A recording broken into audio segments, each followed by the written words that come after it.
Hello viewers, और मैं आप सभी का वेलकम करता हूं हमारे इस यूट्यूब चैनल पर। और आज मैं आपको बताने वाला हूं क्लास 7 का चैप्टर 4 का एक्सरसाइज 4.1 का क्वेश्चन नंबर 4। ठीक है, तो इस वीडियो के साथ बने रहें। अगर आप इसको पूरा सीखना चाहते हैं, क्वेश्चन 4 को सब कुछ सीखना चाहते हैं, तो वीडियो के साथ बने रहें, वीडियो को पूरा देखें। ठीक है, और अगर चैनल पर नए अपने अपने भाई के चैनल को अभी तक सब्सक्राइब नहीं किया है तो मेरे इस चैनल को ज़रूर सब्सक्राइब करें। चलिए वीडियो को स्टार्ट करते हैं। ठीक है, तो इसमें क्या है, क्वेश्चन ये कह रहा है इसमें कि ये हमें इक्वेशन दी, सॉरी स्टेटमेंट दिया हुआ है। क्या दिया है? स्टेटमेंट दिया है और इनका इक्वेशन बनाना है। तो कैसे बनाओगे? बहुत सिंपल है, आपको बस स्टेटमेंट को ध्यान से पढ़ना है और बन जाएगा। देखो, द सम ऑफ नंबर, ठीक है, the sum of number x, कोई नंबर है उसका सम। ठीक है, the sum of number x and 4। तो सम ऑफ नंबर एक्स तो मतलब लिख दो एक्स, कोई नंबर है एक्स जिसका सम है। ठीक है, ओके, एक्स लिख दिया आपने। किस किस का सम है? एक्स का है और 4 का है, तो एक्स प्लस 4 इज मतलब है, तो इक्वल लगा दो और 9 बन गया इक्वेशन। क्या था इसमें कुछ हार्ड? इसमें कुछ हार्ड था क्या? बहुत सिंपल था। कह रहा था the sum of number, number का सम, जो कि नंबर क्या है, एक्स है और 4 है, तो दोनों का सम कर दो, मतलब एक्स प्लस 4 लिख देंगे। सम का मतलब ऐड होता है, तो एक्स प्लस 4 लिख दिया। इज है मतलब, इज मतलब इक्वल, और 9 यहाँ पे आ जाएगा कि दोनों का सम क्या है, 9 है, इसलिए हमने एक्स प्लस 4 इक्वल 9 लिखा है। ठीक है, नेक्स्ट देखो, 2 सब्ट्रैक्टेड फ्रॉम वाई इज 8। अब क्या कह रहा है कि भाई सब्ट्रैक्ट करना है, माइनस करना है, किससे? वाई से, तो वाई को पहले लिख दो। वाई से माइनस करना है, सब्ट्रैक्ट करना है, किसको करना है? 2 को। ठीक है, 2 सब्ट्रैक्टेड फ्रॉम वाई, ठीक है, y से सब्ट्रैक्ट करना है किसको? 2 को, तो y माइनस 2 इज मतलब इक्वल, अभी बताया था मैंने। और यहाँ पे क्या जाएगा? 8, क्योंकि 8 दिया हुआ है, तो y माइनस 2 इक्वल 8, ये हमारा आंसर हो गया। सेकंड इक्वेशन बन गई। ठीक है, कितना सिंपल था ये भी। ओके, अब नेक्स्ट क्वेश्चन करते हैं, थर्ड। 10 टाइम्स 8, 10 टाइम्स का मतलब मल्टीप्लाई बोल रहा है, तो आप 10 लिख दो पहले। 10 बोला उसने, 10 लिख दो। अब टाइम्स मतलब मल्टीप्लाई, किसका मल्टीप्लाई? ए का, तो 10 ए, ये दोनों हैं, ये दोनों हमने एक साथ लिखे हैं, इसका मतलब है 10 मल्टीप्लाई ए। ठीक है, इसका मतलब ये है 10 ए। इज मतलब है, तो इक्वल लगा दो इसके लिए। और क्या है? 70, तो इसका आंसर क्या लिख दिया हमने? 10 ए इक्वल 70। तो ये हो गया हमारा आंसर।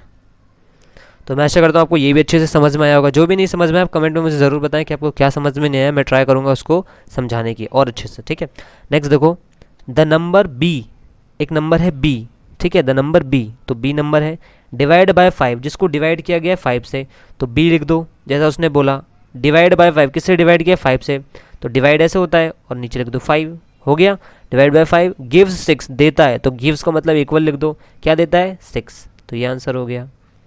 क्या कुछ हार्ड था इसमें? बहुत सिंपल था। ठीक है, नेक्स्ट देखो, 3/4। अब देखो, जब ऐसे आए 3/4, 2/6, 1/5 ऐसे आए, इसका मतलब ये अपॉन में आएगा। जैसे कि 3 लिखा, 3 बोला, 3 लिख दो। 4th बोला मतलब अपॉन लगा के 4 लिख दो, इसे कहते हैं 3/4। अगर मान लो 2/4 होता तो ऊपर 2 हो जाता, 4th नीचे हो जाता। जहाँ पे भी TH आता है वो वाला नीचे लिखते हैं हमेशा। ठीक है, मैं आशा करता हूँ आपको समझ में आ रहा होगा। ठीक है, ऑफ टी, ऑफ मतलब मल्टीप्लाई, तो ऑफ के लिए मल्टीप्लाई किसका? टी का, तो टी लिख दो। अब जैसा स्टेटमेंट बोलता है बस वैसा लिखते जाओ। इज मतलब है, मतलब इक्वल होगा, और 15 बन गया इक्वेशन। क्या कुछ हार्ड था इसमें? बहुत सिंपल था। ठीक है, नेक्स्ट देखो, नेक्स्ट क्या कह रहा है नेक्स्ट समझते हैं। नेक्स्ट कह रहा है 7 टाइम्स एम, 7 टाइम्स, मैंने टाइम्स का क्या बताया था? मल्टीप्लाई। तो देखो 7 बोल रहा है तो 7 लिख दो। टाइम्स मतलब मल्टीप्लाई, तो अब मल्टीप्लाई लगाना है तो लगा लो, नहीं लगाना है तो कोई प्रॉब्लम नहीं है। 7 टाइम्स एम, अब साथ में एम लिख दो। ठीक है, इसका मतलब है दोनों मल्टीप्लाई में, 7 मल्टीप्लाई एम, तभी 7m आया। ठीक है, फिर उसके बाद बोल रहा है प्लस, तो प्लस लिख दो। जैसे स्टेटमेंट बोलते जाओ बस लिखते जाओ।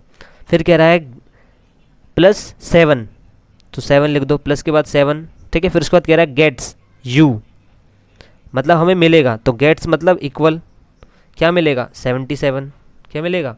77, तो 77 लिख दो। अब ये हो गया हमारा आंसर। क्या कुछ हार्ड था इसमें? बहुत सिंपल था।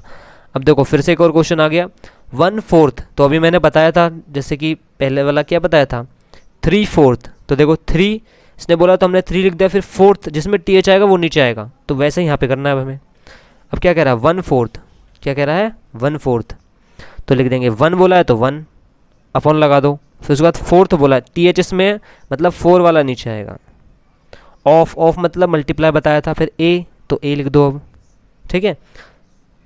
फिर उसके बाद कह रहा है नंबर x माइनस 4, अब एक नंबर है, क्या है, नंबर है x माइनस 4, तो इसको क्या करना पड़ेगा, हमें थोड़ा सॉल्व करना पड़ेगा। जैसे कि 1/4 हो गया, मल्टीप्लाई a हो गया, तो a को 1 से मल्टीप्लाई कर देंगे, तो ये क्या बन जाएगा, ये बन जाएगा a/4, बन गया a/4। इसको पूरा सॉल्व किया, मतलब a को यहाँ पे 1 से मल्टीप्लाई किया तो a ऊपर आ गया, a/4 बन गया। अब कह रहा है x माइनस 4 गिव्स 4, क्या कह रहा है, x को माइनस किया किससे, 4 से, तो क्या आया, क्या आया, x को माइनस किया 4 से तो गिव्स 4 दिया उसने, ठीक है। तो ये देखो 1/4 ऑफ a, a हो गया, ठीक है, 1/4 of a, number x minus 4 gives 4। यहाँ पर हमने थोड़ा सा मिस्टेक कर दिया, देखो ये क्या कह रहा है, 1/4 ऑफ ए नंबर, ये ए कुछ लेना नहीं है, ये एक स्टेटमेंट है, ऑफ ए नंबर कोई वैल्यू नहीं है ए, ये हमने गलत ले लिया, हमें ए लेना ही नहीं है, ठीक है। तो यहाँ पे क्या लिखेंगे, 1/4 बोला तो 1/4 लिख दो। फिर उसके बाद कह रहा है of A number x, of A number तो मल्टीप्लाई लगाओ, ऑफ मतलब मल्टीप्लाई, कौन सा नंबर एक्स, ठीक है, ये हमने गलती से ले लिया, ये नहीं लेना था, ये एक स्टेटमेंट लिखा हुआ है, मुझे लगा ये वैल्यू है, ठीक है, इसलिए हो गया मिस्टेक, ठीक है।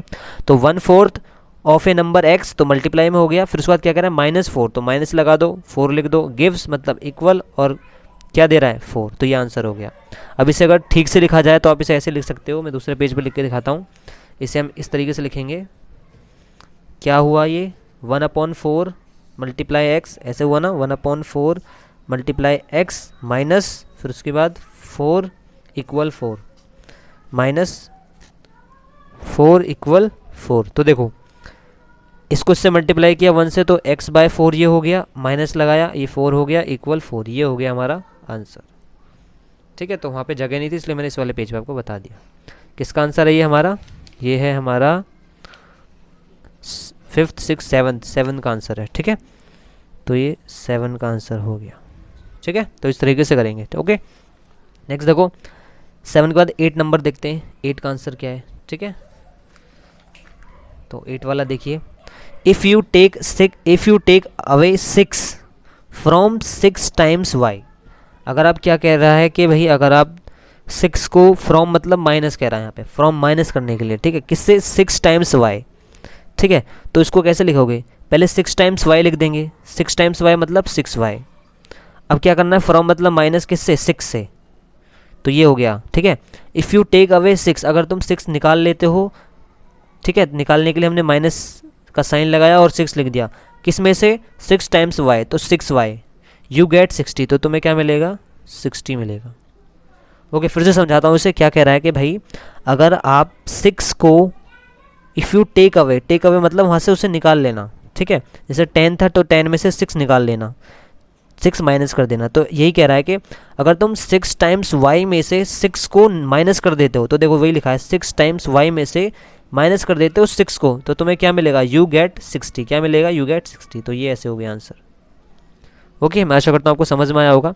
नेक्स्ट देखो लास्ट वाला, लास्ट है ये, इफ़ यू ऐड 3 to 1/3, कह रहा है कि 3 को अगर तुम ऐड कर दो, प्लस कर दो, किससे, 1/3 मतलब 1/3 है तो नीचे आ जाएगा 1/3 ऑफ z मतलब ऑफ मतलब मल्टीप्लाई, अब लिख दो, ऑफ के बाद z है तो z आ जाएगा, यू गेट 30, तो तुम्हें क्या मिलेगा, 30। तो जैसा स्टेटमेंट ने बोला हमने वैसा लिख दिया। तो इसे थोड़ा और सिंपल तरीके से लिखेंगे, कैसे, 3 प्लस z से 1 में मल्टीप्लाई करोगे तो ऊपर z हो जाएगा, अपॉन 3 इक्वल 30, ठीक है। तो ये हो गया हमारा आंसर, ठीक है। तो यहाँ पे ये आ गया हमारा आंसर।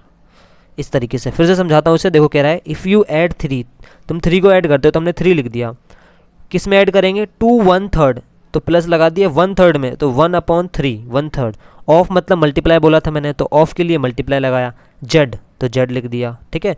अब ये जेड को 1 से मल्टीप्लाई कर दिया तो देखो z/3 बन गया यहाँ पे, और ये 3 था, 3 ऑलरेडी लिख दिया, प्लस था ही इसमें, ठीक है। और इक्वल टू हमें क्या मिलेगा, 30, तो हमने इक्वल टू 30 लिख दिया, ये हो गया हमारा आंसर, ठीक है। तो ये थे कुछ क्वेश्चन जो मैंने आपको अच्छे से समझाया, मैं आशा करता हूँ आपको अच्छे से समझ में आए होंगे। आप देख रहे होंगे मैंने सभी क्वेश्चन 4 के जितने भी क्वेश्चन थे 1 2 3 4, क्वेश्चन 4 के 1 2 3 4 जितने भी 9 क्वेश्चन थे वो मैंने आपको अच्छे से बता दिया। इसमें क्या करना था कि स्टेटमेंट दिया था, इक्वेशन बनानी थी, हमने अच्छे से बना दिया। ठीक है, तो मैं आशा करता हूँ आपको अच्छे से समझ में आया होगा। अगर अच्छे से समझ में आया आपको तो प्लीज़